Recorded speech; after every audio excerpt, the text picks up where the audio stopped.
Go ahead, open it. Oh, it's lovely. And a new contract goes with it. Well, come on, spring it. You've got something on your mind. It must be stupendous. That's what I like about it. Right to the point, like that. Good evening, and welcome to Insomnia Theater. I'm Paul Gannis.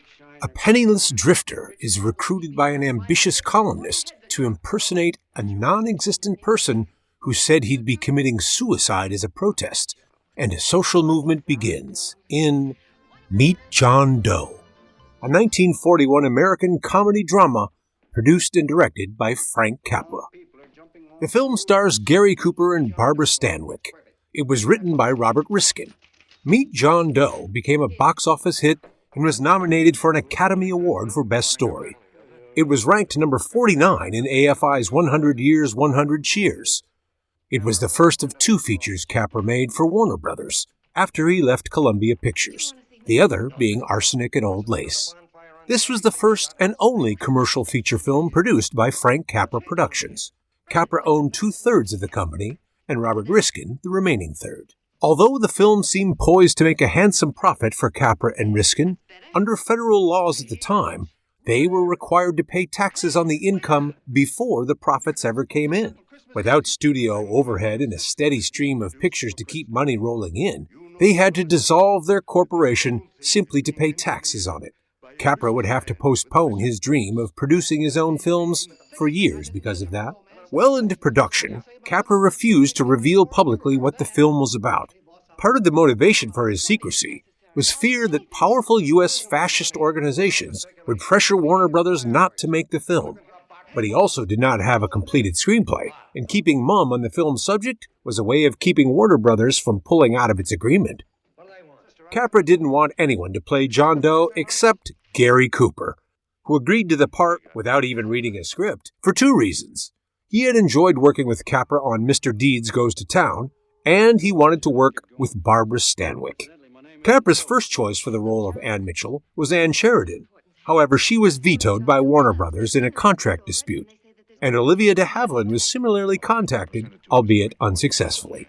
The composer selected was frequent Capra collaborator Dmitri Tomkin, who also did the scores for Capra's Lost Horizon, Mr. Smith Goes to Washington, and It's a Wonderful Life.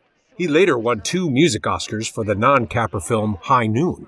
A total of 137 players were assigned speaking parts, and over 4,000 extras were used. Much of the filming took place on some 57 sets that were designed by art director Stefan Goosen. About 200 plumbers were hired to keep the rain falling for 8 nights at the Gilmore Field Baseball Park in Los Angeles during the filming of John's speech. William Erbs supervised the rain effects, which cost an estimated $300,000 to produce.